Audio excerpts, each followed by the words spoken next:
ಪಹಲ್ಗಾಮ್ನಲ್ಲಿ ಪ್ರವಾಸಿಗರ ಮೇಲೆ ನಡೆದ ಗುಂಡಿನ ದಾಳಿಯಲ್ಲಿ ಭಾಗಿಯಾದ 4 ಭಯೋತ್ಪಾದಕರ ಭಾವಚಿತ್ರವನ್ನು ಬಿಡುಗಡೆ ಮಾಡಲಾಗಿದೆ. ಇದಕ್ಕೂ ಮುನ್ನ ಇಂದು ಬೆಳಗ್ಗೆ 3 ಭಯೋತ್ಪಾದಕರ ರೇಖಾಚಿತ್ರಗಳನ್ನು ಬಿಡುಗಡೆ ಮಾಡಲಾಗಿತ್ತು.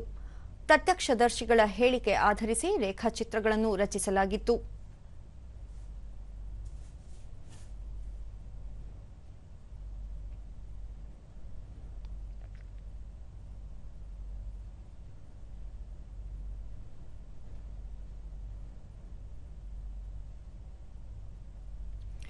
ಈ ಮಧ್ಯೆ ಭಯೋತ್ಪಾದಕ ದಾಳಿ ಹಿನ್ನೆಲೆಯಲ್ಲಿ ಜಮ್ಮು ಕಾಶ್ಮೀರದಾದ್ಯಂತ ಭದ್ರತೆ ಹೆಚ್ಚಿಸಲಾಗಿದೆ. ಕೇಂದ್ರ ಪೊಲೀಸ್ ಮೀಸಲು ಪಡೆ ಮತ್ತು ಜಮ್ಮು ಕಾಶ್ಮೀರ ಪೊಲೀಸ್ ಪಡೆಗಳು ಎಲ್ಲಾ ಹೋಟೆಲ್ ಪ್ರಮುಖ ಪ್ರದೇಶಗಳಲ್ಲಿ ದಾಳಿ ನಡೆಸಿ ಭಯೋತ್ಪಾದಕರಿಗಾಗಿ ತೀವ್ರ ಶೋಧ ಕಾರ್ಯಾಚರಣೆ ಕೈಗೊಂಡಿವೆ. ಸುತ್ತಮುತ್ತಲ ಅರಣ್ಯ ಪ್ರದೇಶದಲ್ಲೂ ಶೋಧ ಕೈಗೊಂಡಿದ್ದು ಭಯೋತ್ಪಾದಕರ ಪತ್ತೆಗಾಗಿ ವಿಶೇಷ ತಂಡ ರಚನೆ ಮಾಡಲಾಗಿದೆ.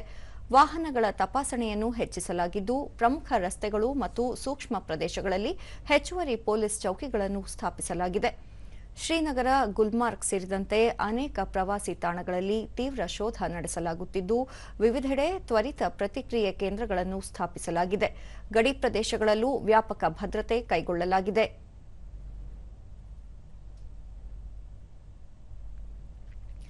ಭಯೋತ್ಪಾದಕರ ದಾಳಿಯ ಬೆನ್ನಲ್ಲೇ ಜಮ್ಮು ಕಾಶ್ಮೀರಕ್ಕೆ ಭೇಟಿ ನೀಡಿರುವ ಸಾಕಷ್ಟು ಸಂಖ್ಯೆಯ ಪ್ರವಾಸಿಗರು ದಿಢೀರನೆ ವಾಪಸ್ಸಾಗುತ್ತಿದ್ದಾರೆ. ಪ್ರವಾಸಿಗರ ಅನುಕೂಲಕ್ಕಾಗಿ ನಾಗರಿಕ ವಿಮಾನಯಾನ ಸಚಿವಾಲಯದಿಂದ ದೆಹಲಿ ಮತ್ತು ಮುಂಬೈಗೆ ಹೆಚ್ಚಿನ ವಿಮಾನ ಸೇವೆಗಳ ವ್ಯವಸ್ಥೆ ಕಲ್ಪಿಸಲಾಗಿದೆ.